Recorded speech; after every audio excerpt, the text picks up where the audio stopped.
God bless you. I'm sorry, we had some technical difficulties, and so we had to take care of those. But we're back live from the store of Healthy You.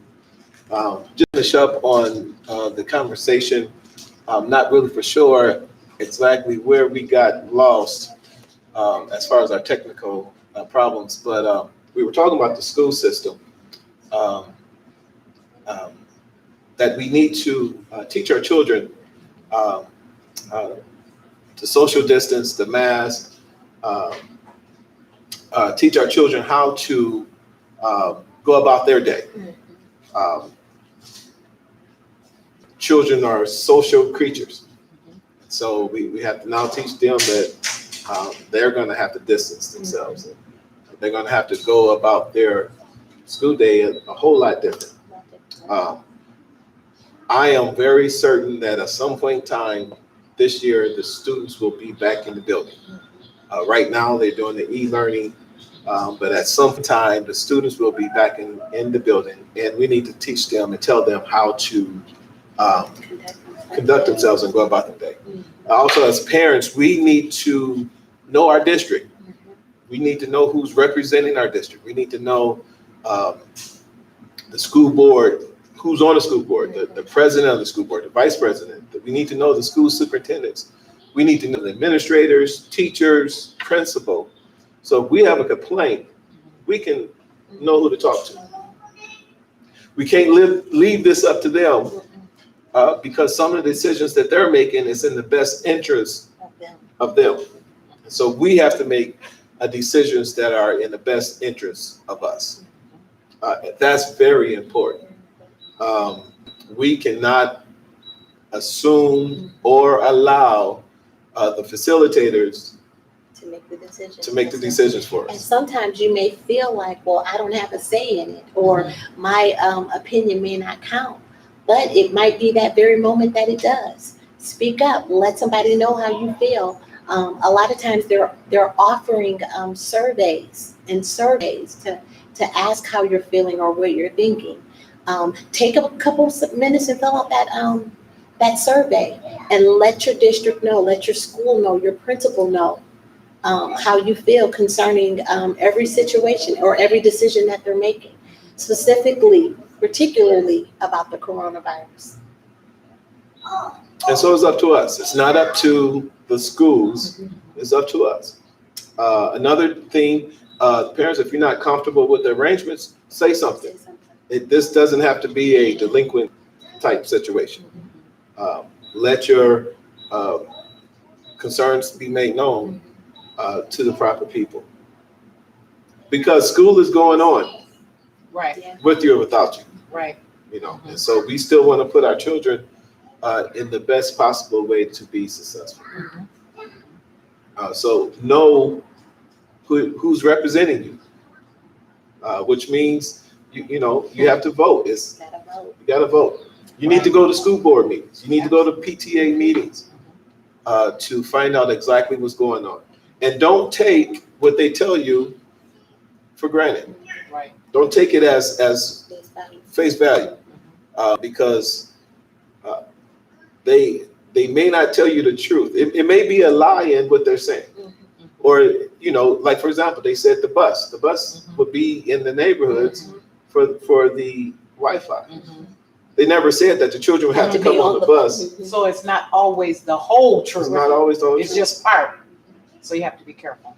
And now that we're kind of still quarantining, everything, your school board meetings, all of those teacher meetings should be available for you, like on Facebook Live or even YouTube.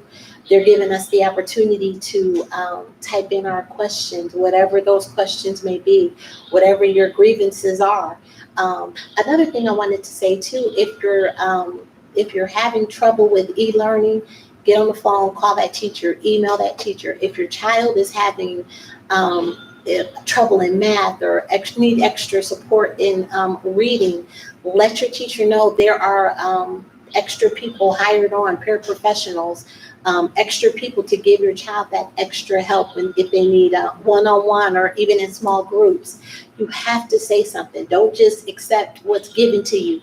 If you don't agree with it, if it doesn't work for you, if it doesn't line up with your spirit, you have to say something. Have to. Because the information may not be incorrect. Mhm. It just may be incomplete. Mhm. They're not telling you everything. Mhm. So say something. Again, we thank you for tuning in. We're sorry for the inconvenience. I see a few of you have found us. I hope the rest of you will at least find the rest of this stream and look at it at a later date. Lastly, I want to close with voting. We have to vote. Whether it's through absentee Mhm. or in person, we have to vote. If you vote in person, get in and get out. Mhm. Do your homework at home. Mhm. Know who you want to vote for. Know their platform.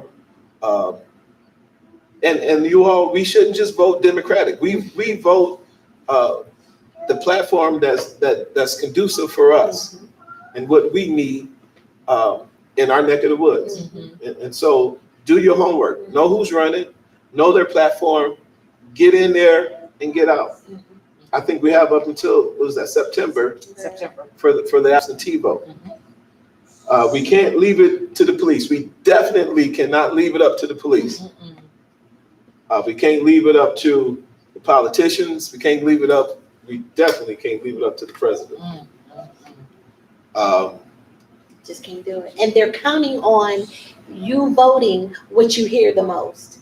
They're counting on you voting. Your persuasion is going to be what you see the most on TV. If you don't do the research, just because you're a certain color, if it doesn't align with your core beliefs, can't just vote Democrat because we're black.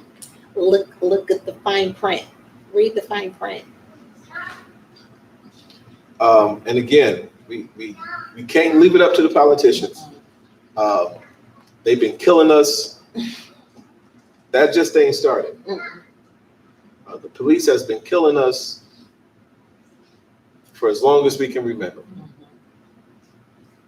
Past the 60s, past our lifetime, they have been killing us. They still killing us. We've been rioting, we've been shouting, we've been marching. They shot at the young dude the other day. So they still doing it. So we can't put our trust in the police. We can't put our trust in the politician. They've been lying to us since the beginning of time. We can't put our trust in the president. Been lying to us for the last 4 years. And the one before that been lying to us. And the one before that's been lying to us.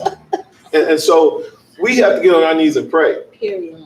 You know, we cannot allow we cannot assume that these people have our best interests. And Our they've best- already shown us they don't. Our best interest is on our knees Period. and getting into gospel.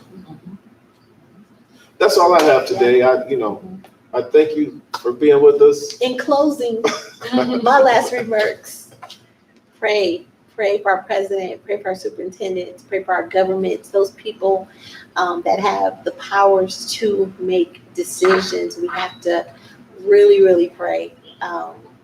Our principals, that they start making decisions that are in the best interest of our children. It's very important that we stop making good decisions and start making God decisions. The only way we can make God decisions is from our knees. So we thank you all for being with us. We thank you all for supporting us. If this ministry has been a blessing to you, we ask that you would support us. It's no time like now that your church needs you. And we ask that you would support us by Cash App, by Square, or by the old-fashioned way you can throw a. And as a matter Check in of the mail. fact, I'm sending my offering right now. And so Would you put something in for me? Come on, man. So we thank God for you. We're praying for you. We hope all is well with you. And to the next time, God bless you. God bless you. Love God you. bless you. Love you. Send $20 for me. I'm gonna do 50. I'll do